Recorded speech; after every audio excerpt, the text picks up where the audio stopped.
എല്ലാവർക്കും next week പ്രൊമോയിലേക്ക് സ്വാഗതം. ഈ വീഡിയോ ഇഷ്ടപ്പെടുവാണെങ്കിൽ ഒന്ന് ലൈക്ക് ചെയ്തും സബ്സ്ക്രൈബ് ചെയ്തും ഒന്ന് സപ്പോർട്ട് ചെയ്യണം കേട്ടോ. കോടതിയിൽ ആദ്യത്തെ പ്രാവശ്യം തന്നെ വേദ തോറ്റുപോകുന്നുണ്ട്. അതിനുശേഷം ശ്രീകാന്ത് വന്നിട്ട് വേദയെ പരിഹസിക്കുന്നുണ്ട്. ആദ്യത്തെ പ്രാവശ്യം തന്നെ നീ തോറ്റുപോയല്ലോ വേദ എന്ന് പറഞ്ഞിട്ട്. ഇത് കേൾക്കുമ്പോൾ വല്ലാണ്ട് വിഷമിച്ച് നിൽക്കുന്ന വേദയാണ് കാണിക്കുന്നത്.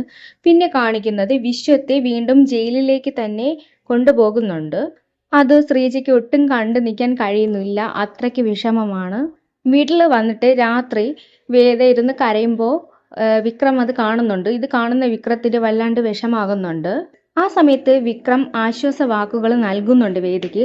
കുഴപ്പമില്ല, എന്തായാലും നമ്മൾ ഇതിലേക്ക് ഇറങ്ങി തിരിച്ചതല്ലേ, ഇതിലെങ്ങനെയെങ്കിലും നമുക്ക് ജയിച്ചേ പറ്റൂ എന്നൊക്കെ പറഞ്ഞ് മോട്ടിവേഷൻ നൽകുന്നുണ്ട് വേദയ്ക്ക്. അതിനുവേണ്ടി ഞാൻ ചില കാര്യങ്ങളൊക്കെ വേദയ്ക്ക് ചെയ്തു തരാം, ഈ കേസിൽ എങ്ങനെയെങ്കിലും ജയിക്കാൻ വേണ്ടി എന്ന് വിക്രം പറയുവാണ് വേദയോട്. ആ സമയം വേദയ്ക്ക് ആശ്വാസം നൽകുന്നത് വിക്രമാണ്. കാരണം ഇങ്ങനൊരു സിറ്റുവേഷൻ നടക്കുമ്പോൾ ആശ്വാസ വാക്കുകൾ നൽകുന്നത് വിക്രം തന്നെയാണ്.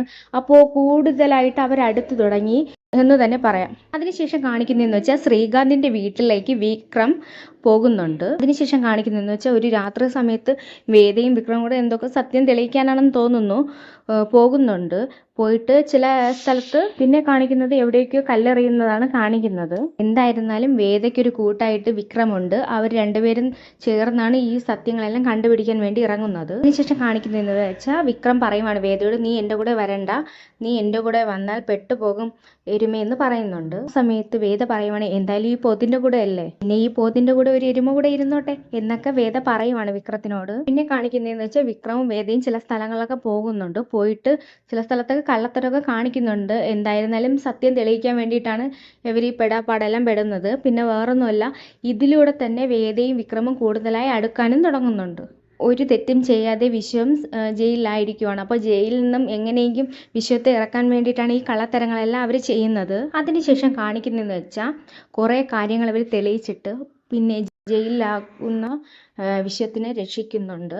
പിന്നെ കാണിക്കുന്നതെന്ന് വെച്ചാൽ കോടതിയിൽ വാദിക്കുന്നതൊക്കെയാണ് കാണിക്കുന്നത്. ശ്രീകാന്തിനെ വേദ വാദിക്കുന്നുണ്ട്. എല്ലാ സത്യങ്ങളും തെളിയിച്ചിട്ട് അത് വെച്ചിട്ടാണ് വേദ വാദിക്കുന്നത്. അപ്പോൾ അതിൽ ശ്രീകാന്ത് പെട്ടുപോകുന്നുണ്ട്. അങ്ങനെ വേദ എല്ലാ സത്യങ്ങളും തെളിയിക്കുന്നുണ്ട്. ഈ സമയത്ത് ശ്രീകാന്തിന് എല്ലാ കുറ്റങ്ങളും സമ്മതിക്കാനേ വഴിയുള്ളൂ. അങ്ങനെ അവസാനം വേദ ഈ കേസിൽ ജയിക്കുന്നുണ്ട്. പിന്നെ കാണിക്കുന്നതെന്ന് വെച്ചാൽ വേദ ഈ കേസിൽ വാദിച്ച് ജയിക്കുന്നുണ്ട്. എന്തായാലും ഈ കേസിൽ വിശ്വവും കുടുങ്ങാനുള്ള വഴിയും ഉണ്ട്. കാണിക്കുന്നത് വേദ ജയിച്ചതിന് ശേഷം ശ്രീകാന്തുമായിട്ട് സംസാരിച്ച് നിൽക്കുന്നുണ്ട് കോടതിയിൽ. ഇത് കാണിച്ചുകൊണ്ടാണ് ഈ പ്രൊമോ വീഡിയോ അവസാനിക്കുന്നത്. ഈ വീഡിയോ ഇഷ്ടപ്പെടുവാണെങ്കിൽ ഒന്ന് ലൈക്ക് ചെയ്തും സബ്സ്ക്രൈബ് ചെയ്തും ഒന്ന് സപ്പോർട്ട് ചെയ്യണം കേട്ടോ.